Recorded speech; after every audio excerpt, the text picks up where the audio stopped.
Olá, senhores e senhoritas, você estudante que assiste às aulas Paraná. É com imenso prazer que eu trago aqui mais uma aula para você, uma aula muito bacana. Pode ter certeza que você vai entender vários conceitos relacionados aos modelos atômicos. Eu sou o professor Varley e nós vamos dar sequência no estudo dos modelos atômicos. Eu só vou fazer uma pequena retomada. Os modelos atômicos, os filósofos começaram com a ideia do modelo atômico, que é a partir da observação. Você pega lá a matéria, você vai cortando a matéria, você vai separando e chega em uma hora que você não consegue separar mais.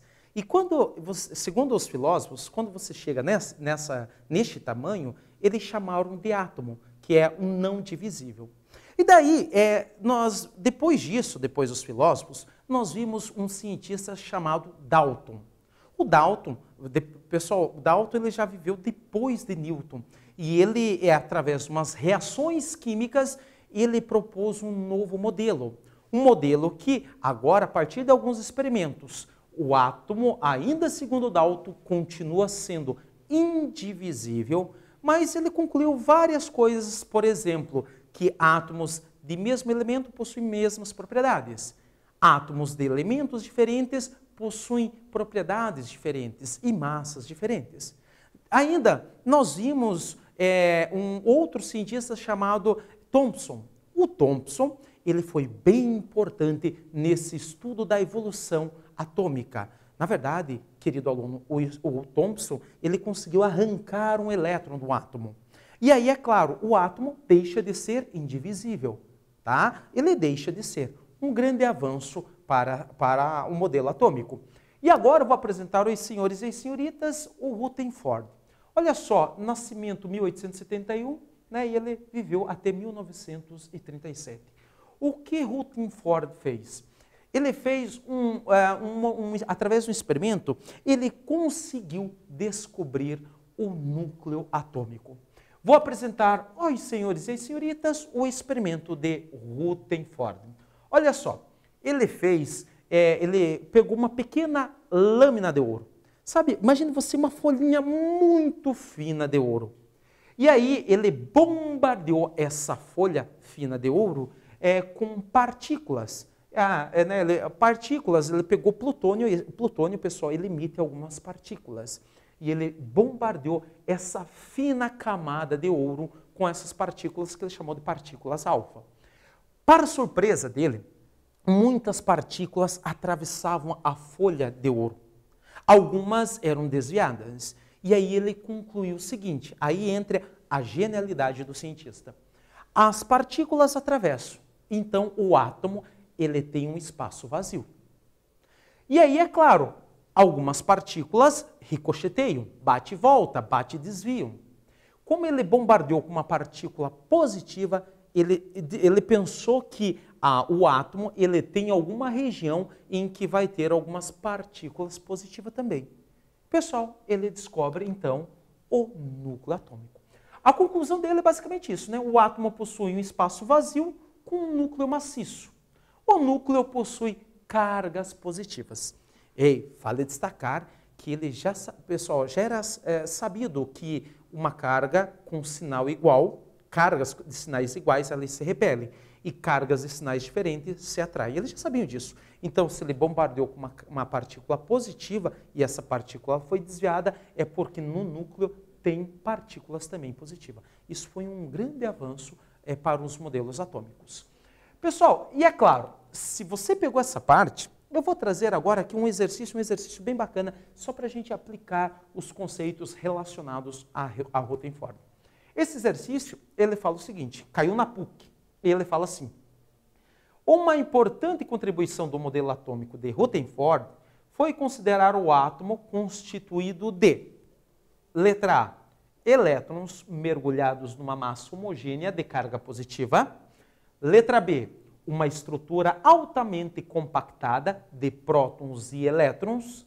Letra C, um núcleo de massa desprezível comparado com a massa dos elétrons. Letra D, uma região central com carga negativa chamada de núcleo. Letra E, um núcleo muito pequeno de carga positiva cercada por elétrons. Pessoal, eu vou te dar um tempinho, leia com atenção e eu espero que você acerte esse exercício.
Então, caro estudante da terceira série, esse é um tipo de exercício que é comum em qualquer vestibular. Você que vai fazer vestibular, você que vai prestar o Enem, fique atento, né?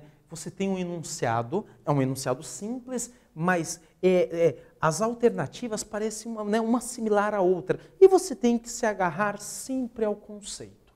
Então vamos lá. Ele fala o seguinte, ó, a importante contribuição do modelo de Rutherford foi considerar o átomo constituído de, letra A, elétrons mergulhados numa massa homogênea de carga positiva. Pessoal, não.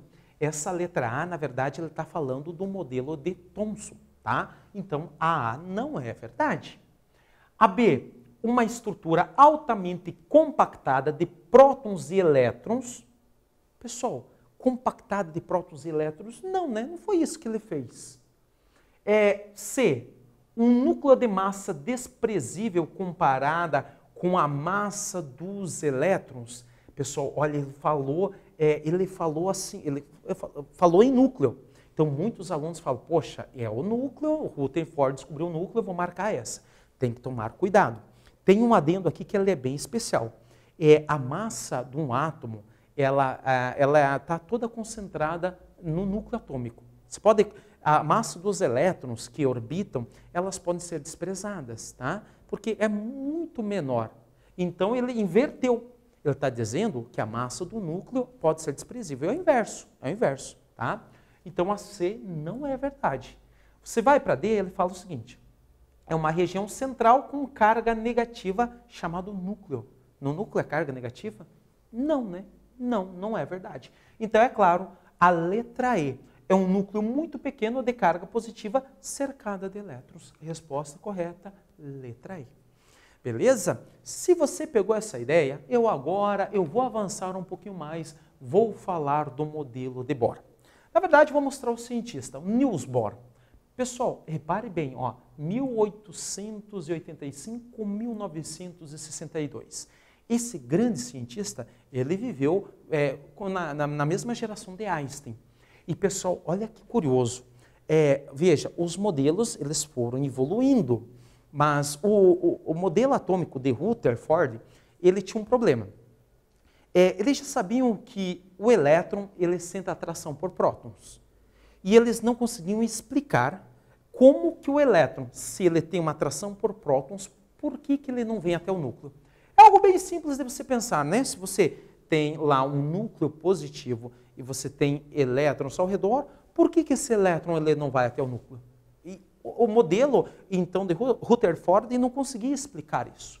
Aí entra mais uma evolução nesse desenvolvimento dos modelos atômicos. O Bohr, ele pensou o seguinte, ele propôs a ideia de que os elétrons, eles estão disponibilizados em camadas eletrônicas, tá? E ele colocou, na verdade, essa ideia de camadas em níveis de energia. Então ele pensou o seguinte, olha, o elétron ele não cai em cima do núcleo porque ele está como se fosse uma caixinha. E naquilo ali ele tem uma quantidade de energia. E essa energia faz com que o núcleo não consiga tirar ele dali e levar para cima dos prótons, tá? Então ele pensou nos elétrons em níveis de energia. E esse modelo foi um grande avanço para os modelos atômicos. Vocês estudam, né?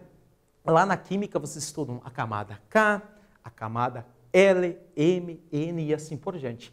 Quanto mais afastada a camada, cara, mais energia tem, né? Quanto mais próximo, menos energia tem. E um detalhe bem curioso, né? Bem curioso. Esses elétrons, eles migram, né? Para mudar de camada, você tem que mudar esse nível de energia, tá? É bem curioso isso. Você vai estudar na terceira série radiação do corpo negro e lá o professor vai comentar sobre essas mudanças de níveis de energia. Então vamos lá. Então, olha só o que o Bohr, depois do Bohr, como é que se desenvolveu o modelo atômico. Vou mostrar aqui o modelo de James Chadwick. Na verdade, um grande cientista, né? Um grande cientista. Veja, nós estamos aí falando de 1974. É um modelo bem atual, né? E em nenhum momento nós falamos dos nêutrons. Pois é, agora esse cientista, ele foi um cientista que ele contribuiu bastante para a descoberta dos nêutrons, tá? Ele descobriu os nêutrons. Pessoal, olha que curioso. Na verdade, ele usou, não sei se você vai lembrar da física da primeira série, ele usou colisões. Lembre-se, numa colisão, a quantidade de movimento sempre se conserva. A quantidade de movimento numa colisão, ela se conserva. E ele utilizou a ideia das colisões para provar a existência de uma partícula neutra no núcleo atômico. Então, assim, o que ele fez? Né? Ele viu o seguinte, olha, ele viu que no núcleo central, além dos prótons, você tem as partículas neutras. E mais tarde, pessoal, hoje nós sabemos que esses nêutrons, eles funcionam como uma espécie de uma argamassa, que faz com que um próton não saia dali. Lembre-se, próton com próton, eles se repelem. E os nêutrons, eles funcionam como uma maneira de você não deixar os prótons saírem do núcleo atômico. E agora eu vou mostrar para você a evolução dos modelos. Claro, a teoria dos filósofos foi uma teoria importante. A filosofia ajudou bastante, mas foi o início. A ideia do átomo não divisível, aquilo de cortar a matéria e chegar na partícula chamada átomo. Aí nós avançamos para o modelo de Dalton, o modelo bolinha de bilhar. Bola de bilhar, ou seja, o átomo ainda continua a ser indivisível. Aí nós fomos para Thomson. O Thomson, e na verdade ele viu que ele conseguiu arrancar elétrons. Então, pessoal, esse modelo, o átomo, a partir desse modelo, ele deixa de ser indivisível, ele passa a ser divisível. Depois de Thomson, nós fomos para Rutherford. Rutherford, pessoal, ele bombardeou uma fina camada de ouro, e aí ele viu que no centro do átomo existe uma região chamada núcleo. Ele chamou de núcleo, então ele descobriu o núcleo atômico. Aí teve aquele problema lá de não saber explicar por que os elétrons não vêm para o núcleo, e aí surge o Bohr e propõe essa ideia dos elétrons dispostos em níveis de energia. Pessoal, e aqui agora, está vendo esse último modelo? Este é o modelo atual, um modelo quântico do átomo, né? Na verdade, pessoal, o modelo atual, depois de muitos estudos, e nós temos diversos cientistas contribuindo para esse modelo atual, hoje o elétron, nós sabemos que existe um núcleo central, e o elétron, na verdade, é até incorreto você falar o elétron está neste nível. Isso é incorreto, porque o elétron, pessoal, ele orbita o que nós chamamos em uma nuvem eletrônica, tá? Você trabalha com probabilidades de dizer onde o elétron está, tá? Então, assim, esse é o modelo final, o modelo quântico. Mas é claro, né, pessoal, aqui você já começa a ter conceitos mais complexos e quando for conveniente nós vamos entrar nesses conceitos.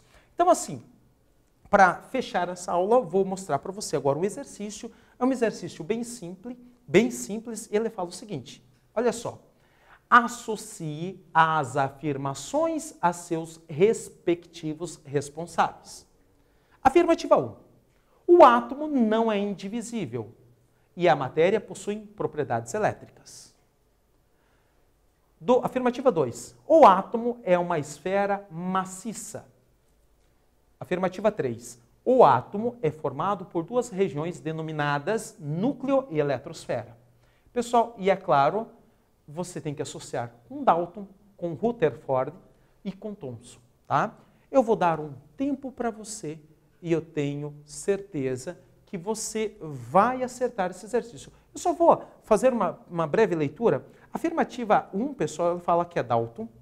Afirmativa 2, ele fala que é Rutherford.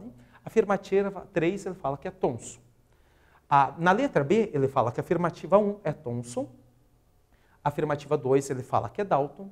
Afirmativa 3, ele fala que é Rutherford. Na C, afirmativa 1, ele diz que é Dalton. Afirmativa 2, ele diz que é Thomson. Afirmativa 3, ele fala que é Rutherford. Na letra D, ele fala que a afirmativa 1 é Rutherford. Afirmativa 2 é Thomson. E a afirmativa 3 é Dalton. E por último, na letra E, ele fala que a afirmativa 1 é Thomson, a afirmativa 2 é Rutherford e a afirmativa 3 é Dalton. Vou te dar um tempo e eu tenho certeza que você vai acertar esse exercício.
Então, caro estudante, para a gente fechar essa aula, nós vamos então fechar com esse exercício. Este exercício, ele pede para você associar as afirmativas com os respectivos cientistas. Afirmativa 1. O átomo não é indivisível e a matéria possui propriedades elétricas. Ou seja, pessoal, simples assim. Foi o Thomson que fez uma evolução muito grande, provando que o átomo ele não é indivisível. Ele passou a ser divisível. Ele conseguiu arrancar elétrons. Então, a afirmativa 1 é de Thomson. Agora, a afirmativa 2. O átomo é uma esfera maciça. Lembra lá do modelo bolinha de bilhar? Quem afirmou essa teoria foi o Dalton. O Dalton afirmou que o átomo era uma bola maciça, que não podia ser dividida. E por último, o átomo é formado por duas regiões denominadas núcleo e eletrosfera. Cara, falou do núcleo, tem que associar a Rutherford. Então, a alternativa correta, Thomson, Dalton e Rutherford. Letra B. Veja, agora eu vou fazer uma pequena retomada falando dos modelos atômicos. Pessoal, os modelos atômicos, né, começou o estudo do átomo lá com os filósofos. Depois dos filósofos, tá, nós tivemos Dalton. Dos filósofos até Dalton, o átomo ele era uma partícula indivisível, segundo as teorias. Depois, nós tivemos o Thomson. O Thomson, pelo fato dele conseguir arrancar um elétron num experimento de tubos catódicos, ele muda essa ideia. O átomo não é mais indivisível, ele passa a ser divisível. E aí nós vimos que Rutherford, ele bombardeou uma fina camada de ouro e ele descobre então um núcleo atômico. E o Bohr, ele fez algo que foi sensacional, né? Porque ele contribuiu para o modelo de Rutherford. Rutherford ele tinha um problema, né, que o elétron, né, segundo o modelo dele, ele não sabia explicar porque que o elétron não vem sobre o núcleo. Então o Bohr ele propõe a ideia de que o elétron ele está disposto em níveis de energia. Como se fosse, pessoal, os planetas orbitando o Sol. Nós vimos que Chadwick, ele, através de colisões, ele descobriu o nêutron. E, pessoal, hoje o modelo atual, né, vários cientistas contribuíram. Hoje nós temos o modelo quântico. Os elétrons, eles estão em nuvens. E, pessoal, e a gente não tem como você saber aonde está realmente esse elétron. Então, esses foram os estudos dos modelos atômicos. Pessoal, eu tenho certeza que de alguma forma, essa aula contribuiu para a sua aprendizagem. Desejo a você muito sucesso. Leia, busque sempre e, acima de qualquer coisa, se cuide. Um forte abraço e até a nossa próxima aula.